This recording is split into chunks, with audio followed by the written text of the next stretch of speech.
When Chris Goldfinger, a marine geologist at Oregon State University, published the findings of his team's sediment core analysis in the journal Geosphere, he opened with a statement that reframed the West Coast's most studied earthquake risk. "We're used to hearing the big one, Cascadia, being this catastrophic huge thing," he said. "It turns out it's not the worst-case scenario. The worst-case scenario, according to the study, is the Big Two." The research found evidence in ocean floor sediment that over the past 3,100 years, a major rupture on the Cascadia subduction zone has been followed, sometimes within minutes to hours, by a major rupture on the northern San Andreas fault. 3 confirmed cases in the past 1,500 years. 8 in the past 3,000.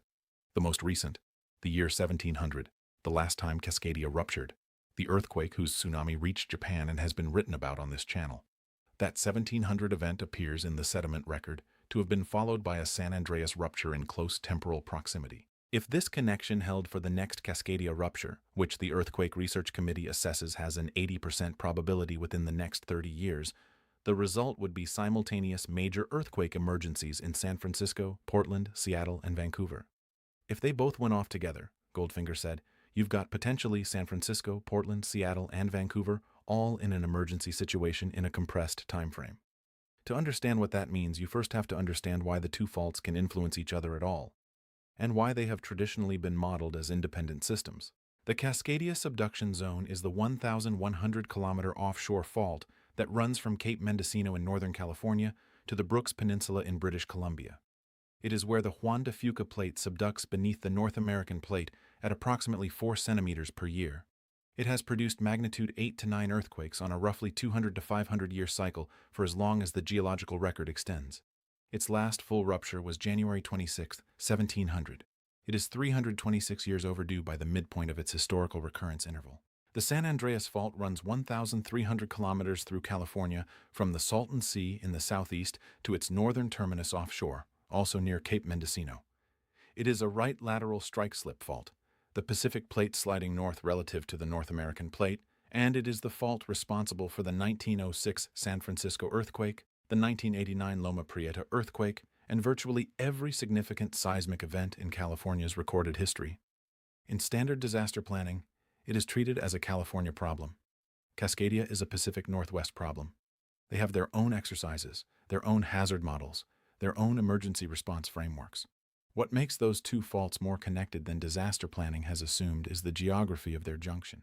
At a location called the Mendocino Triple Junction, approximately 200 miles north of San Francisco and offshore from the town of Mendocino, California, 3 tectonic plates meet: the Pacific Plate, the Juan de Fuca Plate, and the North American Plate. The Cascadia subduction zone ends at this junction from the north. The San Andreas Fault ends at this junction from the south. They do not overlap. They abut. And in a seismic system, abutting faults that have both been accumulating stress can interact through a mechanism called static stress transfer. When a major earthquake ruptures a fault, it does not simply release the energy stored on that fault. It redistributes stress throughout the surrounding crust. Some adjacent areas receive increased stress, loaded closer to their own failure threshold. The southern end of the Cascadia Fault is adjacent to the northern end of the San Andreas. A Cascadia megaquake releasing the stored stress of centuries of plate convergence transfers some of that redistributed stress directly onto the northern San Andreas. Whether that transferred stress is sufficient to trigger a San Andreas rupture depends on how close the San Andreas already is to its own failure threshold when the Cascadia earthquake occurs. This is the mechanism Goldfinger's team studied in the sediment record. Their data source: more than 100 sediment cores drilled from the ocean floor near the Mendocino Triple Junction, representing 3,100 years of geological history. Turbidites, layers of sediment deposited by underwater landslides triggered by earthquakes, serve as a geological clock. In normal circumstances, fine material settles first, followed by coarser material on top, creating a characteristic sequence. In the cores Goldfinger's team analyzed, they found a reversed pattern: coarser material on top of finer material. In certain paired layers they called doublets. The doublets carry a specific interpretation. The finer lower layer was deposited first by a Cascadia earthquake that triggered submarine landslides in the Cascadia drainage system.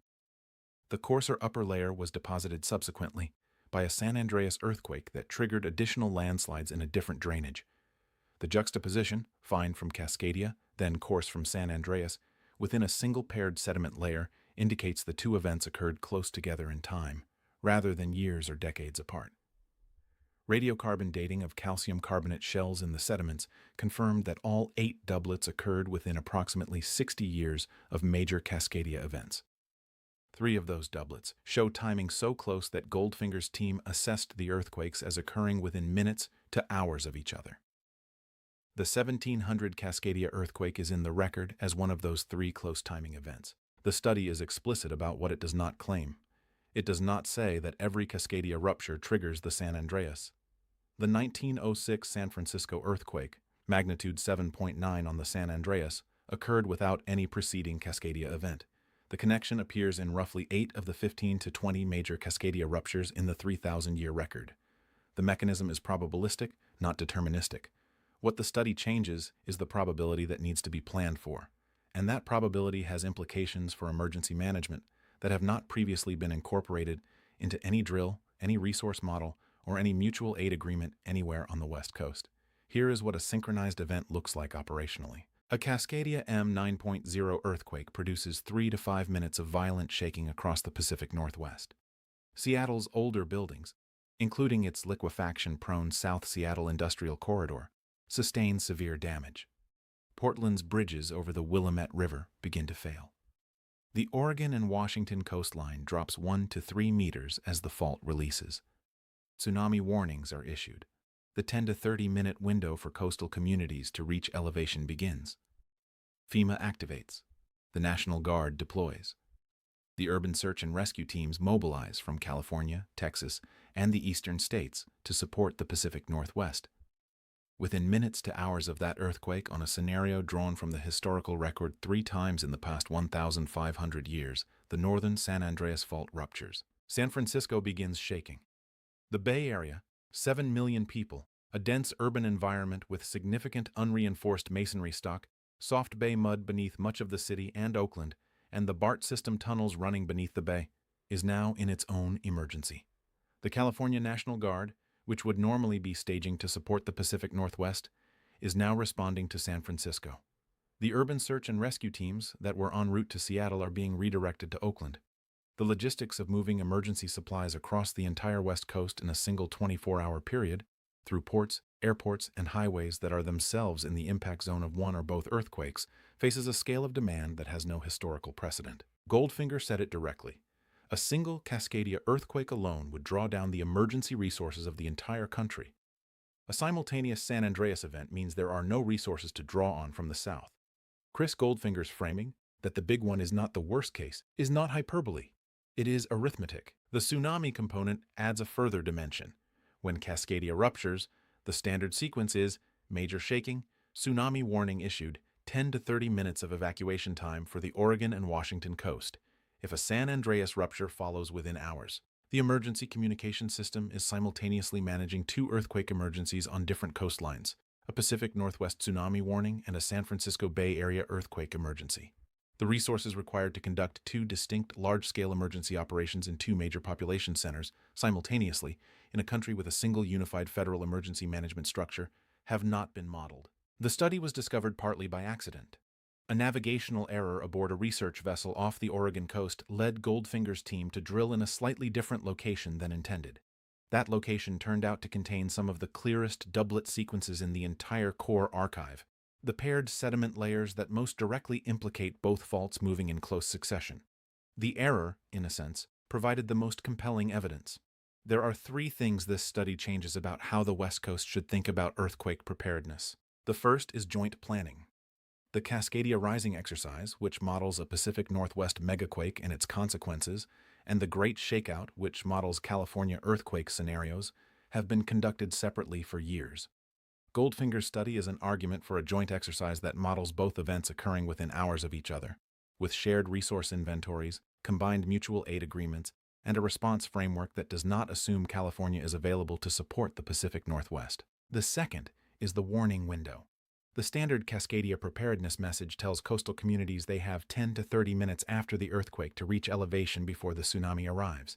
In a scenario where the San Andreas also ruptures within hours, The communication bandwidth of emergency agencies may be divided between two distinct earthquake emergencies during exactly the window when coastal tsunami warnings need to be clearest.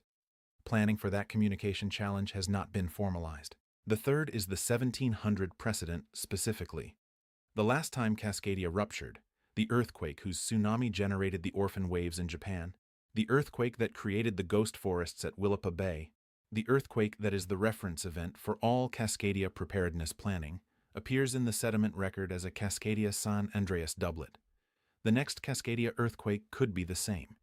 It happened before in 1700. The conditions that made it possible. Two fault systems physically connected at the Mendocino Triple Junction, each independently loaded by decades of plate convergence, are the same conditions that exist today. Subscribe to stay ahead of what's coming.